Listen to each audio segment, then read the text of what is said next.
गरीब पानी से पैदा नहीं, स्वासा नहीं शरीर, अन्न आहार करता नहीं, ताका नाम कबीर. प्रेक्षक हो, आज या व्हिडिओच्या माध्यमातून आपल्याला हे स्पष्ट होईल की कबीर साहेब जी कोण होते.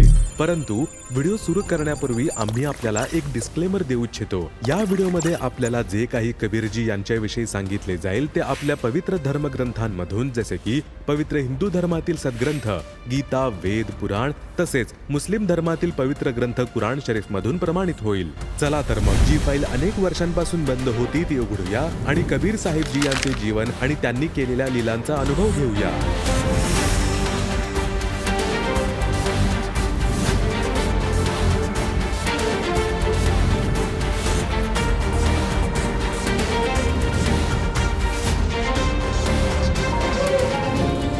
गुरु गोविंदो खड़े काकेला गोपाल,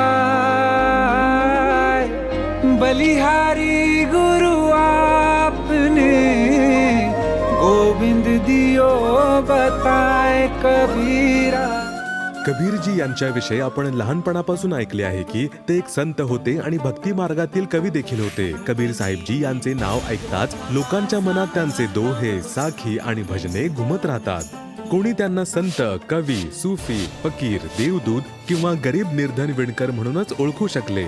परंतु ज्या संतांसोबत त्यांचा संपर्क झाला त्यांनी कबीरजी यांना परमेश्वर, सृष्टीचे निर्माते, सत्यपुरुष, अविनाशी परमात्मा, अल्लाह, खुदा इत्यादी नावांनी संबोधले आहे. प्रेक्षक हो, जर आपण अधिक सखोलतेने त्यांची सत्यता जाणून घेतली तर निष्कर्ष असाच निघतो की कबीर दास हेच पूर्ण ब्रह्म आहेत, अविनाशी परमात्मा आहेत. असे परमात्मा जे ना तर आईच्या गर्भातून जन्म घेतात ना कधी मरण पावतात. ते सशरीर प्रकट होतात आणि सशरीर आपल्या निजधामी म्हणजे सतलोकात निघून जातात. त्यांचा येथे येण्याचा मुख्य उद्देश असतो काल याच्या या जाळ्यात अडकलेल्या आत्म्यांना मोक्षाचा खरा मार्ग दाखवणे. सर्व प्रकारच्या बाह्य पूजा विधी, अवडंबर आणि पाखंड नाकारून सत्यज्ञानाचा प्रचार करणे. वेदांमध्ये आणि इतर धर्मग्रंथांमध्ये लपलेले सत्य पुन्हा उघड करणे. गरीब चारों युग में हम पुकारे, कूक कहा हम है लहरे, हिरे मोती माणिक बरसे, ये जग चुकता ढेल रे. काय हे दुर्लक्ष फक्त अज्ञानता होती की एखाद्या षडयंत्राचा परिणाम? काय हे काल याचं जाळं नव्हतं ज्याने सत्य लपवलं? आम्ही तुम्हाला कबीरजी यांनी केलेल्या लीलांच्या माध्यमातून दाखवू की त्यांनी कोणकोणते अद्भुत चमत्कार केले आणि ते कसे केवळ एक सामान्य संत म्हणून मर्यादित नव्हते. प्रेक्षक हो, हा संसार अनेक शतकांपासून चमत्कारांनाच परमात्मा यांची ओळख मानत आला आहे. जसे श्रीकृष्णजी यांना देव यासाठी देखील मानण्यात आले कारण त्यांनी मोरध्वज यांचा पुत्र तामरध्वज यास जिवंत केले होते. त्याचप्रमाणे कबीर परमेश्वरजी यांनी देखील या पृथ्वीवर आपल्या चमत्काराद्वारे हे सिद्ध केले की ते पूर्ण परमात्मा आहेत. एक असाच अद्वितीय चमत्कार कबीर परमेश्वरजी यांनी सेऊ, सम्मन आणि नेकी नावाच्या परिवारावर केला, जो आम्ही तुम्हाला AI व्हिडिओच्या माध्यमातून दाखवत आहोत.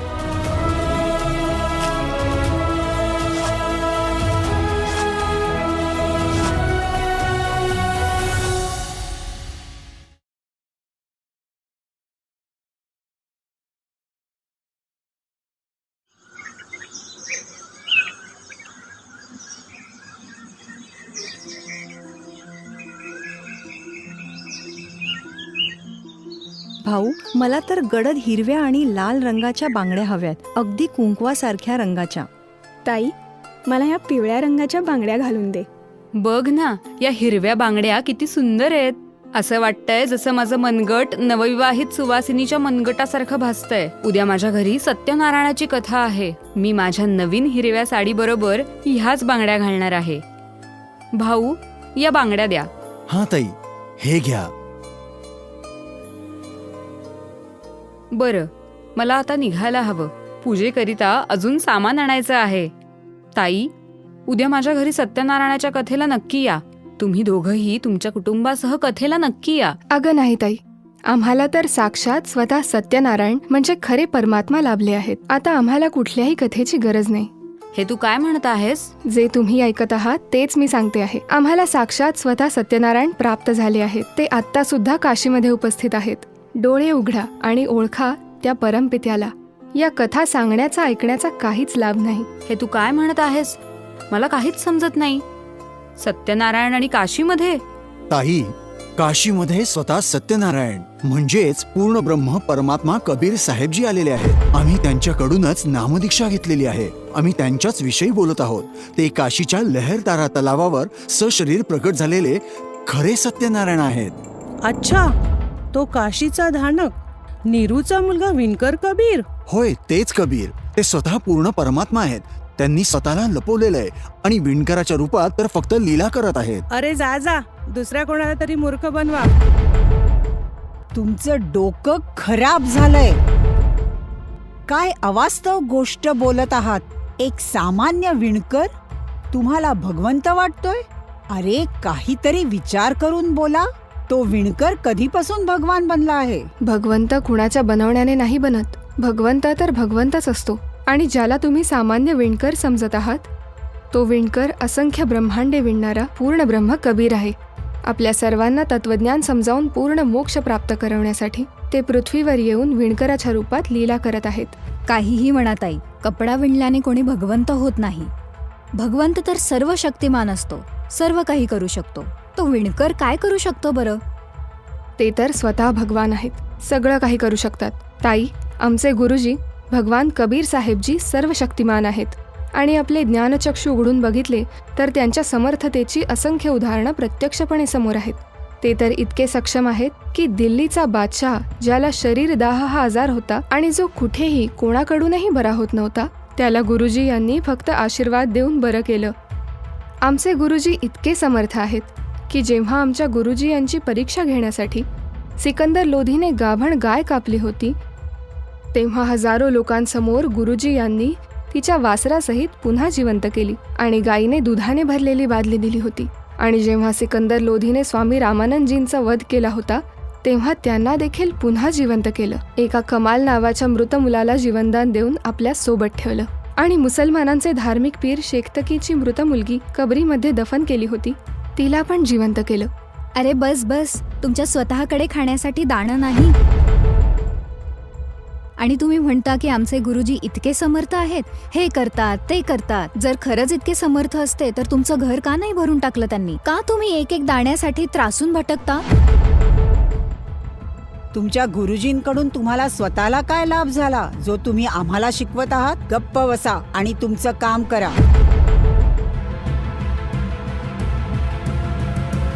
तुमच्या स्वतःकडे खाण्यासाठी दाणं नाही. तुमच्या गुरुजींकडून तुम्हाला स्वतःला काय लाभ झाला? जर खरंच इतके समर्थ असते तर तुमचं घर का नाही भरून टाकलं त्यांनी? का तुम्ही एक एक दाण्यासाठी त्रासून भटकता?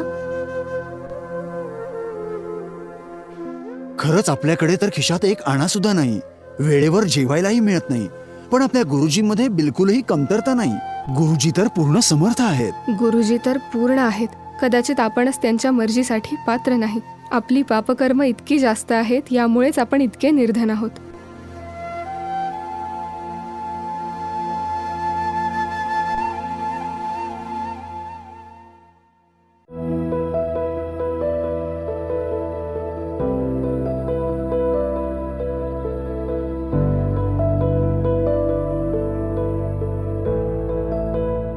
माहित आहे, दिल्लीचे बादशाह सिकंदर लोधी आमच्या गुरुजी यांचे शिष्य झाले आहेत. मोठे मोठे राजे, काशीचे नरेश, वीर देव सिंग बघेल, मगहरचे नवाब, बिजली खान पठाण सगळेच गुरुजींसमोर मान झुकवतात. आमचे गुरुजी ते तर पूर्ण परमात्मा आहेत. त्यांनी असे असे सुख दिले आहेत की कोण सांगितलंस? इतके मोठे राजे तुमच्या गुरुजींचे शिष्य आहेत? होय, आमचे गुरुजी आहेतच असे सुख देतात की ज्याची कोणी कल्पनाच करू शकत नाही. काय तुमचे गुरुजी कधी तुमच्या घरी आलेत का? नाही.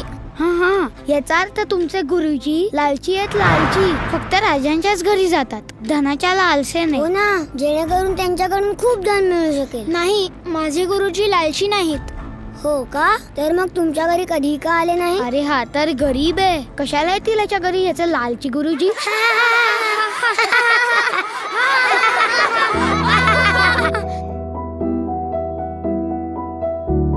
काय तुमचे गुरुजी कधी तुमच्या घरी आलेत का? याचा अर्थ तुमचे गुरुजी लालची आहेत. लालची फक्त राजांच्याच घरी जातात, धनाच्या लालसे नाही. अरे हा तर गरीब आहे, कशाला येतील याच्या घरी याचे लालची गुरुजी?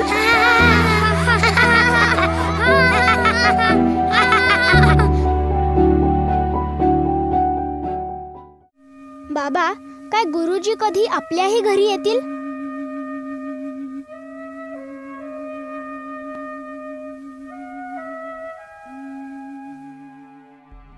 बाळा, गुरुजी तर आपल्या घरातच आहेत. आपण जेव्हा भगवंताशी जोडले जातो तेव्हापासूनच ते सदैव आपल्यासोबत असतात. प्रत्येक क्षणी ते आपल्याबरोबर आपल्या घरातच असतात. होय आई, मला माहित आहे. पण गुरुजी सोबत तर आहेत, पण कोणाला दिसत तर नाहीत. मी गल्लीतल्या मुलांना दाखवू इच्छितो. ती मुलं म्हणतात की तुमचे गुरुजी लालची आहेत, फक्त राजांच्या घरी जातात आणि तुमच्या घरी कधीच येत नाहीत, कारण तुम्ही गरीब आहात. जर गुरुजी एकदा आपल्या घरी आले तर ती मुले जे म्हणत आहेत ना की तुमचे गुरुजी लालची आहेत, त्यांचे तोंड बंद होईल. मग मी त्यांना दाखवेन की बघा, आमचे गुरुजी लालची नाहीत.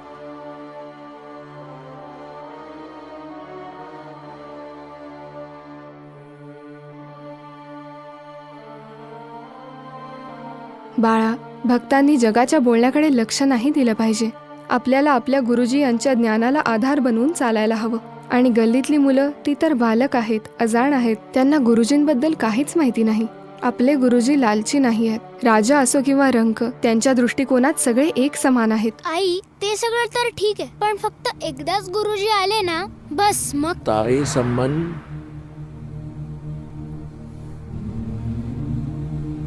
हा तर गुरुजी यांचा आवाज आहे. गुरुजी? अरे गुरुजी इथं कुठे येतील? इतके दूर? त्यांच्याकडे वेळ कुठे असेल? लाखो शिष्य आहेत त्यांचे, कुठे कुठे जातील? आपण गुरुजी यांचाच उल्लेख करत होतो ना, म्हणून तुला भास झाला असेल. अरे सम्मन, आहेस का घरात?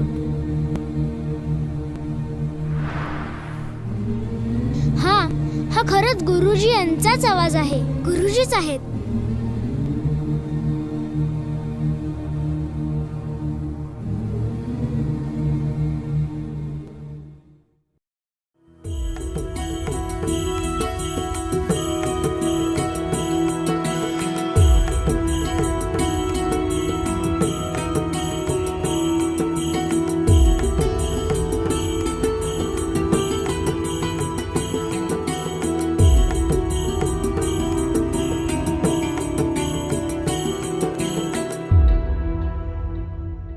गुरुजी यांना असंच उभं ठेवणार आहात की आत पण बोलवणार? खूप दुरून चालत आले आहेत.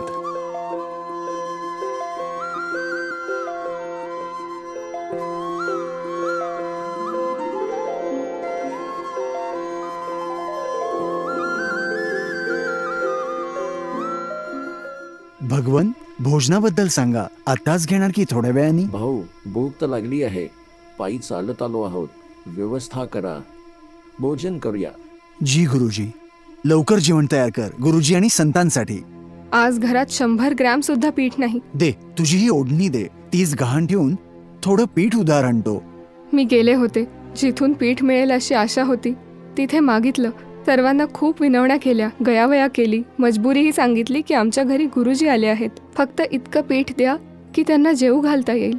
आम्ही तर उपाशी राहू, पण संत आमच्या घरातून उपाशी जाऊ नयेत. मी खूप विनवलं. माझ्याकडे ही एकच ओढणी आहे, ती गहाण ठेवा आणि थोडं पीठ उधार द्या. पण ही ओढणीही फाटलेली आहे. कुणीही पीठ नाही दिलं. सगळ्यांनी तोंड फिरवलं. हे भगवान, पहिल्यांदाच गुरुजी आलेत. मी किती नीच आहे, किती कर्महीन आहे. मी मागच्या जन्मात सुद्धा काही दान केलं नाही, म्हणूनच या जन्मात माझी अशी दुर्दशा झाली आहे. मी किती दुर्दैवी आहे. आज पहिल्यांदा गुरुजी घरी आलेत आणि मी हा नीच शिष्य माझ्या गुरुजींना जेवण सुद्धा घालू शकत नाही.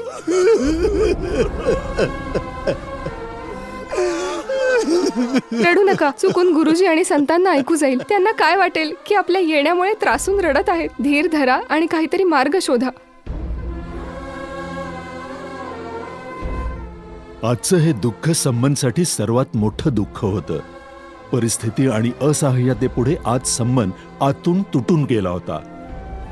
कारण गुरुजी, जे त्याच्या जीवनात सर्वात पूज्य आणि प्रिय आहेत, भगवान आहेत, आज तेच गुरुजी घरी आले आणि त्यांना भोजन करवण्यासाठी सुद्धा सम्मनकडे काहीच नाही. तुम्ही गुरुजी यांना सांगा, भगवन, सकाळी भोजन करूया. ते अंतर्यामी आहेत, सर्व जाणतात, सगळं समजून घेतील. आणि सकाळी भोजन कुठून आणू? सकाळबद्दल सुद्धा कसं सांगू? दोघेही बाप लेक रात्री जाऊन चोरी करून आणा. आता दुसरा कोणताही मार्ग नाही. आई, हे तुम्ही काय बोलत आहात? चोरी? आई, गुरुजी तर रोज सत्संगात सांगतात की चोरी करू नये. तुम्ही आणि बाबा सुद्धा मला नेहमी हेच सांगत असतात.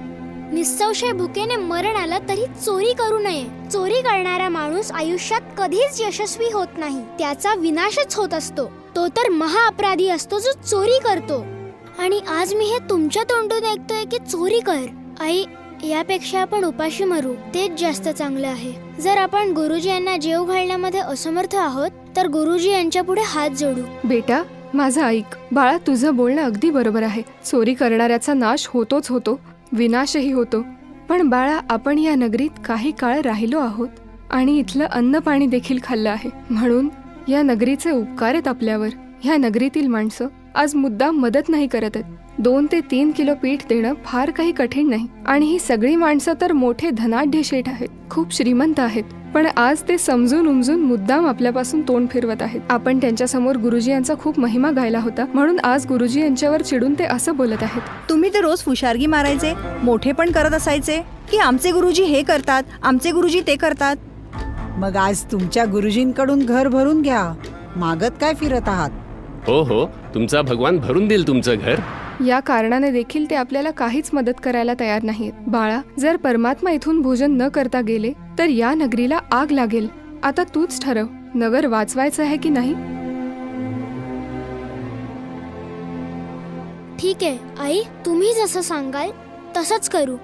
बेटा, फक्त 3 शेर पीठ घेऊन ये. आपण काही नाही खाणार, फक्त गुरुजी आणि पाहुण्यांना खायला घालू, तर हे नगर देखील टिकून राहील. या नगरातील लोकांमध्ये आता धनाचा अभिमान भरून राहिलाय. हा यांच्यातील अभिमानच आहे जो त्यांचा नाश करेल.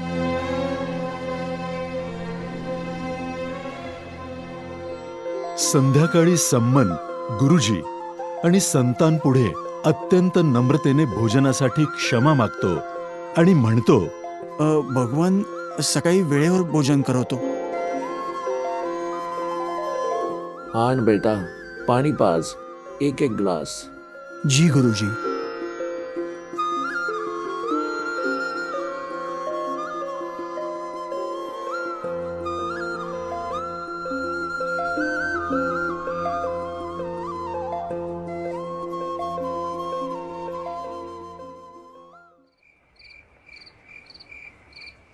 रात्री 12:30 वाजता वडील आणि मुलगा चोरी करण्यासाठी गेले.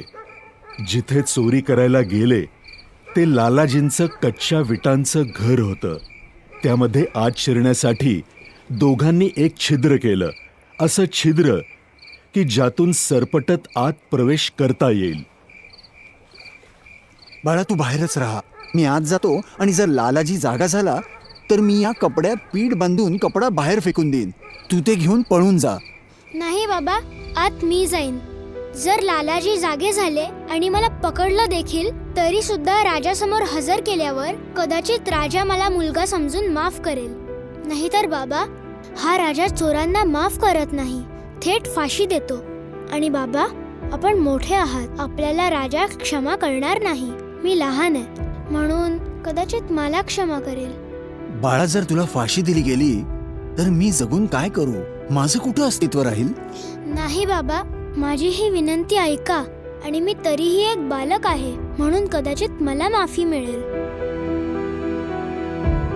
असं बोलून सेव छिद्रातून आत घुसला.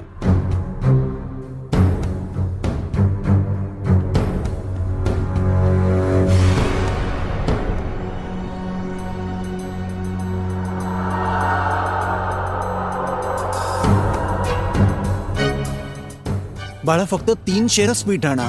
3 शेरापेक्षा जास्त आणू नकोस. सेवने घाईघाईत अंदाजे 3 शेर पीठ काढलं आणि आपल्या फाटलेल्या जुन्या कपड्यात बांधलं आणि निघू लागला. तेव्हा त्याचा पाय एका तराजूच्या तागडीवर पडला आणि जोरात आवाज झाला, ज्यामुळे लालाजी उठले.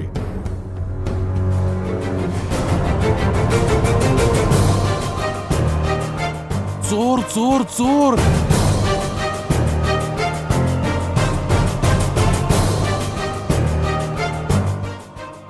जसा सेव बाहेर पडायचा प्रयत्न करत होता तेव्हा लालाजीने उठून चोर चोर करत त्याचा पाय पकडून त्याला ओढून परत घरात खेचून घेतलं.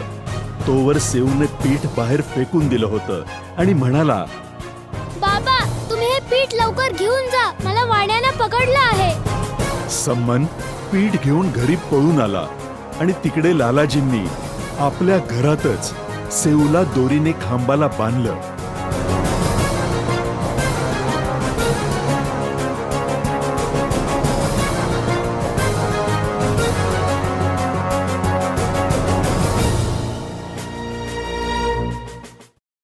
कोण आहेस तू? कुणाचा मुलगा आहेस? मी समन मनियारचा मुलगा आहे. माझं नाव सेऊ आहे. अच्छा, तर तू आहेस. आज तुमचं भांड फुटलंच. दिवसा तर तुम्ही भक्त बनून फिरता, मोठमोठ्या तत्वज्ञानाच्या गप्पा मारता आणि रात्री चोरी करता. उद्या सगळ्यांना सांगणार आहे, सर्वांसमोर तुमचं खरं रूप उघड करेन की तुम्ही कसे भक्त आहात. लालाजी, तुम्ही इतके का रागवत आहात? आम्ही फक्त 3 शेर पीठच घेतलं आहे. आमच्या घरी आमचे सद्गुरुजी आले होते. त्यांना भोजन करवणं अनिवार्य होतं आणि आमच्याकडे पीठ नव्हतं. बस एवढंच कारण आहे. आम्ही चोर नाही. नंतर आम्ही तुमचं पीठ परत देऊन टाकलंच असतं. अच्छा, तुमचे सद्गुरुजी आले आहेत. ठीक आहे, आता समजलं मला. ते चोरी करवायला येतात. ते यासाठीच येतात, म्हणजे तुम्हाला चोरी करायला लावण्यासाठी. चोरी करता आणि वर मोठमोठ्या गोष्टी करता. आता सेवने विचार केला की ही गोष्ट तर अजूनच बिघडली. आता हा राजाकडे जाऊन गुरुजी यांनाही शिक्षा करवेल. सेव अगदी असहाय्य झाला होता. तिकडे सम्मन पीठ घेऊन घरी पोहोचला. सम्मनला एकटाच पाहून नेकीने विचारलं, बाळ कुठे आहे? त्याला तर वाण्यानं पकडलं आहे. आता तर गोष्ट बिघडली आहे. राजा आता मुलाची ओळख पटवतील आणि ओळख पटताच राजाचे सैनिक 1-2 तासातच आपल्या घरी येतील. मग ते सद्गुरुजींना पकडतील आणि म्हणतील की हेच करवतात चोरी. हे तर कधी चोरी करतच नव्हते, पण आज हे आले आणि यांनी चोरी करवली. आणि मग शेठ गुरुजी यांना शिक्षा करवेल. नेकी आपल्या हृदयावर दगड ठेवून सम्मनला म्हणाली, वेळ खूपच थोडा आहे. तुम्ही जा. काहीही करून मुलाला समजावून भुलवून त्याचं डोकं कापून आणा.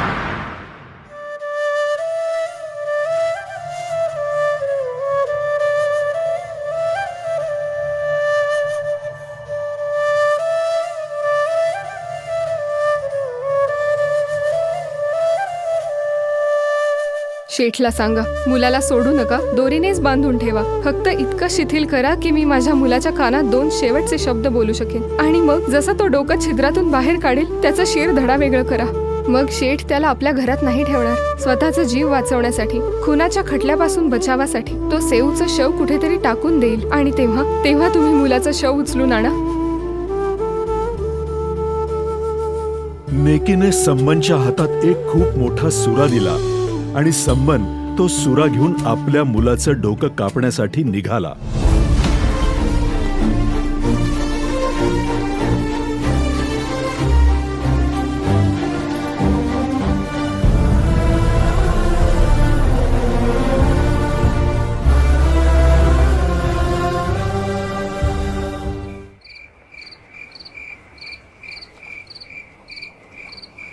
बाळ सेऊ,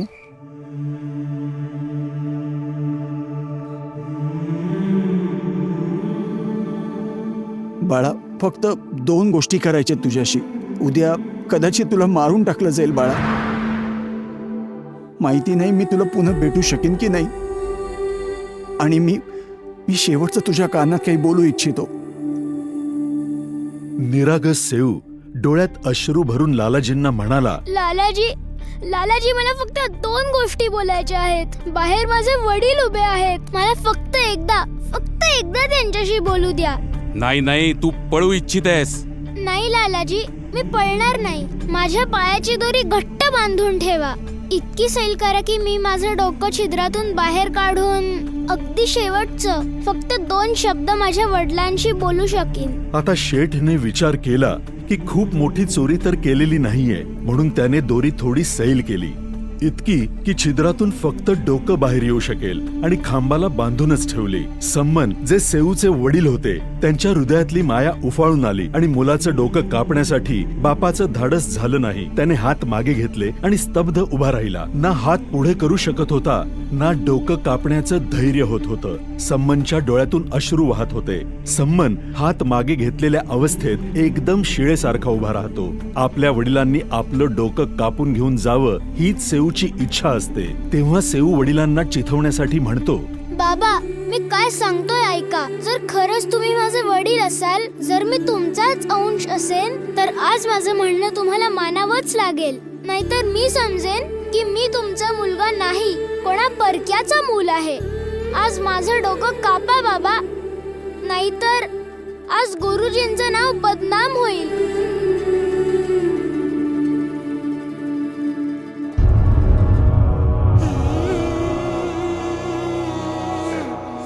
खरंच आपल्याकडे तर खिशात एक आणा सुद्धा नाही, वेळेवर जेवायलाही मिळत नाही, पण आपल्या गुरुजींमध्ये बिलकुलही कमतरता नाही. गुरुजी तर पूर्ण समर्थ आहेत. गुरुजी तर पूर्ण आहेत. कदाचित आपणच त्यांच्या मर्जीसाठी पात्र नाही. आपली पापकर्म इतकी जास्त आहेत, यामुळेच आपण इतके निर्धन आहोत.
हा तर सर्वनाश झाला. गोष्ट बिघडली. सगळं उलट झालं. आता तर खुनाचा खटला माझ्यावरच भरला जाईल.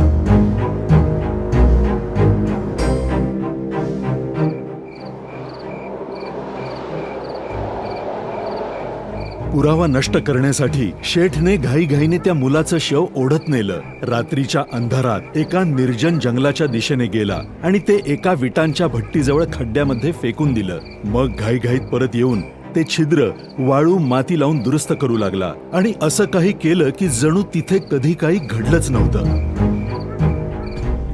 आता नेकीने मुलाचं कापलेलं शीर पाहिलं, हृदय कठोर केलं आणि धीर करून सम्मनला म्हणाली, जास्त वेळ नाही आपल्याजवळ.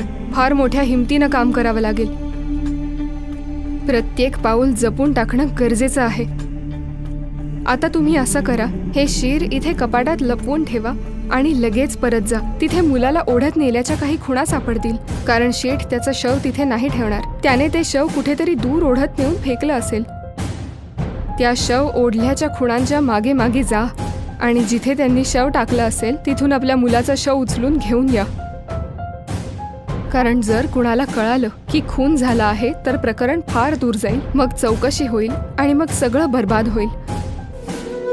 गुरुजी यांची मान मरातब मातीमोल होईल.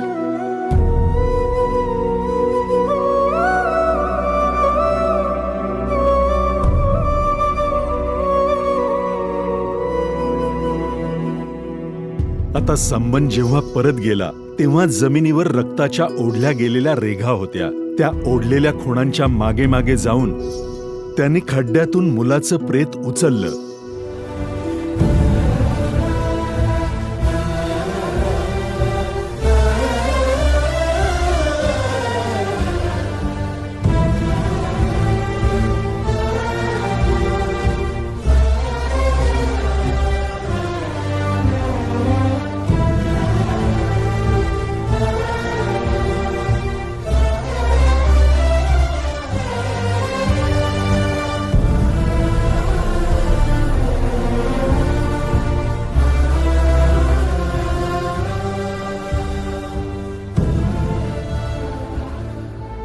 सम्मन आणि नेकी हे दोघंही आपल्या एकुलत्या एक मुलाच्या मृत्यूच्या ज्या वेदनेतून जात होते, ती वेदना शब्दात कथन करणं अशक्य आहे. त्या क्षणी ते न रडू शकत होते, ना स्वतःच्या आत दाबून ठेवलेले ते असह्य दुःख प्रगट करू शकत होते, कारण त्या दुःखापेक्षा अधिक महत्वाचं होतं की मुलाचं हे बलिदान कुठे व्यर्थ जाऊ नये.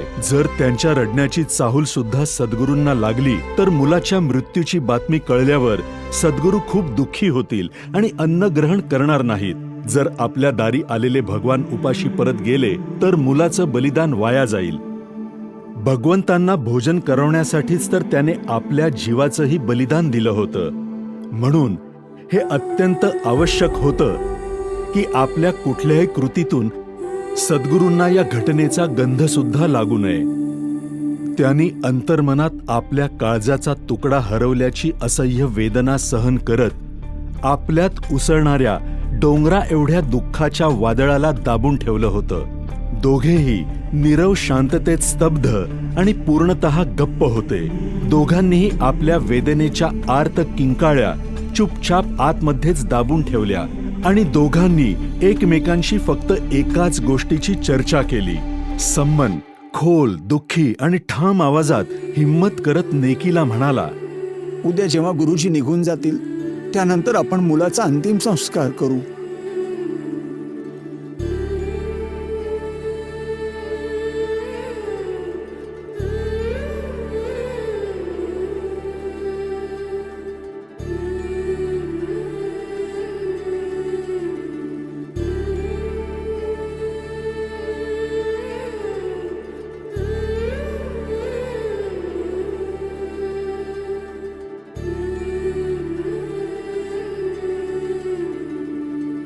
आजची रात्र त्यांना आपल्या या दुःखद वेदनेसोबतच जगावं लागणार होतं.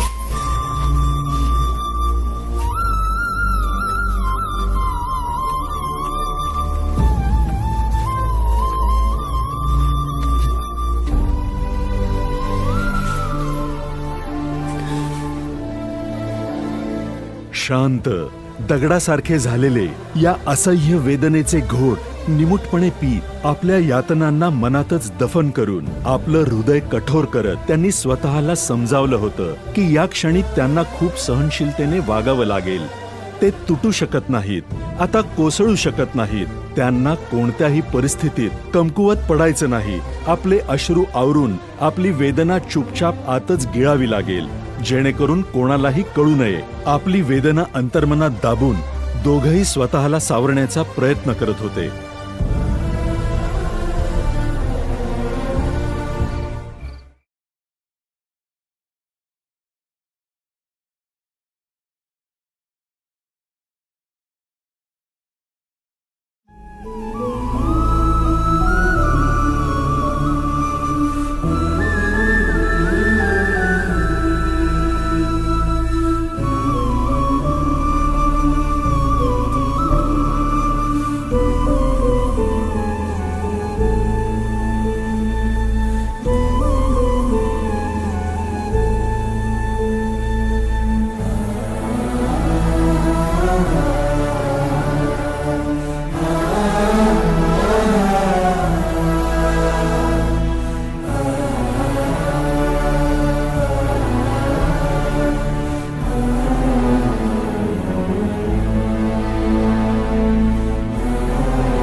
भोजन तयार आहे. गुरुजी यांना बोलावून आणा. लवकर भोजन करवू, मग गुरुजी वेळेवर प्रस्थान करतील.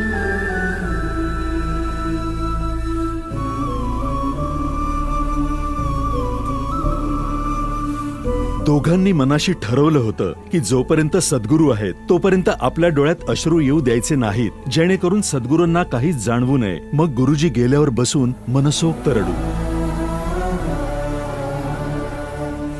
सम्मन कबीर साहेबजी यांना भोजनासाठी बोलवायला गेला. नेकीने त्या तिघांसाठी 3 पात्रांमध्ये म्हणजे 3 द्रोणांमध्ये जितकं अन्न तयार केलं होतं ते सर्व वाढून ठेवलं.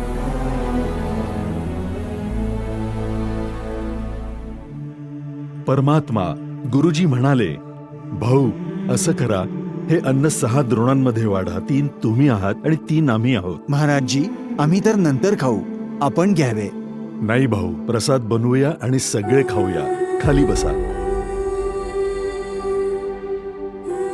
गुरुजींच्या अधिक आग्रहावरून आता त्या दोघांनी बसून ते अन्न 5 पात्रांमध्ये वाढलं. तेव्हा परमात्मा म्हणजे गुरुजी प्रेमाने म्हणाले, 5 मध्ये नाही 6 मध्ये कर भाऊ. त्यांनी आता ते अन्न 6 पात्रांमध्ये वाढून ठेवलं. 5 जण बसले जेवण्यासाठी आपापल्या समोर अन्न ठेवून. नेकी आणि सम्मन हे गुरुजी यांना सांगूच इच्छित नव्हते की मुलगा आता जिवंत नाही. दोघंही मनातल्या मनात असा विचार करत होते की आपण या विषयी गुरुजींना काही उल्लेखही करायचा नाही, आणि जर गुरुजी यांनी विचारलंच तर सांगू की कुठेतरी खेळायला गेला असेल. पण गुरुजी तर अंतर्यामी होते.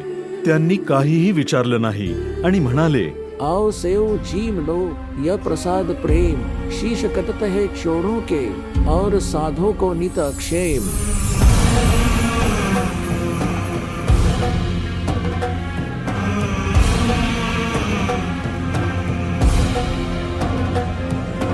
सेव धड़ पर शीश चढ़ा, आ बैठा पंडित माँ, और नहीं निशानी गर्दन के तो वो सेव है के ना.